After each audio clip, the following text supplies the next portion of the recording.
வெறும் 1500 பணத்துக்காக இப்ப ஒரு அப்பாவி மாணவியோட உயிரே போயிருக்கு. கோயம்புத்தூர்ல இருக்க ஹிந்துஸ்தான் காலேஜ். இவனுங்களுக்கு இன்ஜினியரிங் ஆர்ட்ஸ்னு நிறைய காலேஜஸ் கோயம்புத்தூர்லயே இருக்கு. அப்படி இவனுங்களுக்கு மெடிக்கல் காலேஜும் இருக்கு, ஒரு பாராமெடிக்கல் காலேஜும் வச்சிருக்கானுங்க. அதுல ஃபர்ஸ்ட் இயர், அதாவது முதலாம் ஆண்டு படிக்கிற பொண்ணு தான் அனுப்பிரியா. திருவண்ணாமலையை சேர்ந்த இந்த ஒரு அனுப்பிரியா சொந்த ஊர்ல இருந்து வந்து கோயம்புத்தூர்ல தங்கிதான் இந்த ஒரு ஹிந்துஸ்தான் மெடிக்கல் காலேஜ்ல படிச்சுட்டு இருந்திருக்காங்க.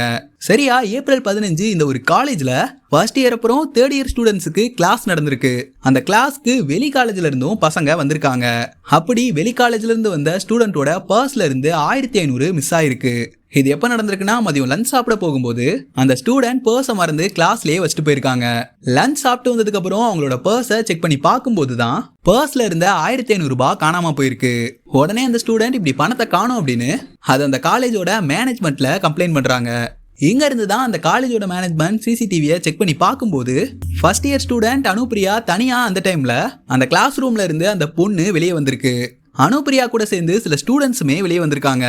இதை கவனிச்ச அந்த காலேஜோட ஃபேக்கல்டிஸ் அனுப்பிரியாவை மட்டும் ரொம்ப நேரம் தனியா வச்சு விசாரிச்சிருக்காங்க. சரியா 2 மணில இருந்து 6 மணி வரை இந்த ஒரு விசாரணை அப்படின்றது நடத்தப்பட்டிருக்கு. ஆனா அந்த காலேஜோட பிரின்சிபல் என்ன சொல்றாங்க அப்படின்னா, 3 மணி நேரம் மட்டும்தான் விசாரணை நடந்துச்சுன்னு சொல்றாங்க. என்னடா இது, போலீஸ் கூட அவ்வளவு நேரம் விசாரிக்காதே. இல்ல இப்ப இந்த இஷ்யூ நமக்கு தெரிய வரதுக்கான காரணமா இருந்த இப்ப இந்த போராட்டத்தை எடுத்து நடத்துற ஸ்டூடெண்ட்ஸ் என்ன சொல்றாங்கன்னா, இல்ல 3 மணி நேரம்லாம் கிடையாது, 6 மணி நேரம் அந்த பொண்ணு அனுப்பிரியாவை வச்சு விசாரிச்சிருக்காங்கன்னு சொல்றாங்க. அதே மாதிரி அந்த 1500 ரூபாய் காணாம போன அந்த கிளாஸ்ல அனுப்பிரியா கூட ஒரு பையனும் இருந்திருக்கான். நீ தான் அந்த பணத்தை எடுத்தியான்னு விசாரிக்காம, இல்ல நீ தான் கண்டிப்பா அந்த பணத்தை எடுத்திருக்க அடிச்சு பேச ஆரம்பிச்சிருக்காங்க அந்த காலேஜ்ல அனுப்பிரியாவை விசாரிச்ச ஃபேக்கல்டிஸ் எல்லாருமே.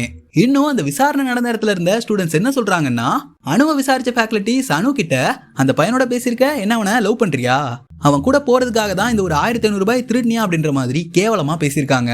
இப்ப போராட்டம் பண்ற ஸ்டூடெண்ட்ஸும் என்ன சொல்றாங்கன்னா, இந்த ஹிந்துஸ்தான் காலேஜ்ல மேனேஜ்மெண்ட் அப்படிங்கிறது சுத்தமா சரியில்லை, ஃபீஸை மட்டும் கரெக்டா கேட்டு வாங்கிக்கிறாங்க. தேர்ட் இயர் பசங்க கூட ஒரு பொண்ணு ஒரு பையன் கிட்ட பேசிட்டாலே என்ன அவனை லவ் பண்றியான்னு அந்த பையன் கூட சேர்த்து வச்சு ஒரு மாதிரி கேவலமா ரூடா பேசுவாங்க இந்த ஸ்டாஃப்ஸ் அப்படின்ற மாதிரி சொல்லியிருக்காங்க. தேர்ட் இயர் படிக்கிற பசங்களுக்கு இப்படி ஒரு நிலைமைன்னா, இப்பதான் அந்த காலேஜ்ல சேர்ந்திருக்க அந்த ஃபர்ஸ்ட் இயர் பொண்ணு அனுப்பிரியாவை என்னென்ன பேசியிருப்பாங்க. 6 மணி நேரம் அந்த பொண்ணை விசாரணைங்கிற பேர்ல மற்ற ஸ்டூடெண்ட்ஸ் முன்னாடி வச்சு திருட்டு பட்டம் கொடுத்து அசிங்கப்படுத்தி அந்த பொண்ணை பயங்கர மன உளைச்சலுக்கு ஆளாக்கியிருக்காங்க. அந்த பொண்ணு காலேஜ் முடிச்சு போற 3 வருஷமும் இங்கே தான் படிச்சாகணும். எப்படி அந்த பொண்ணு திருட்டு பட்டத்தை வாங்கிட்டு மற்ற ஸ்டூடெண்ட்ஸ் கூட சகஜமா அந்த காலேஜ்ல படிக்க முடியும்? முதல்ல அந்த பொண்ணு தான் திருட்டுச்சாங்கிறதே இவனுங்க கண்டுபிடிச்சு நொட்டல.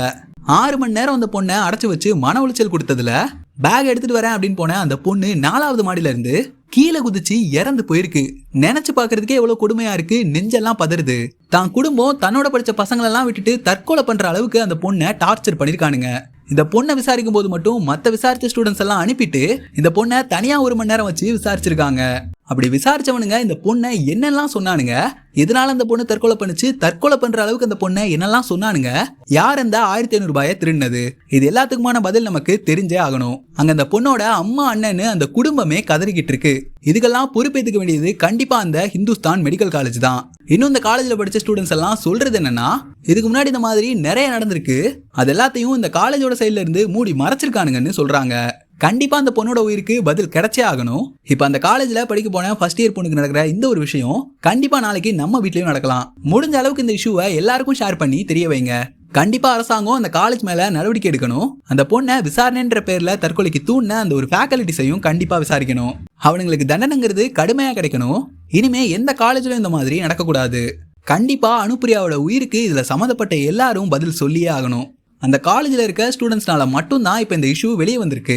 அவங்க தான் ரியல் ஹீரோஸ். அவங்களோட இந்த ஒற்றுமை கண்டிப்பா பாராட்டக்கூடியது. அவங்களுக்கு நம்ம நன்றியையும் தெரிவிச்சுப்போம்.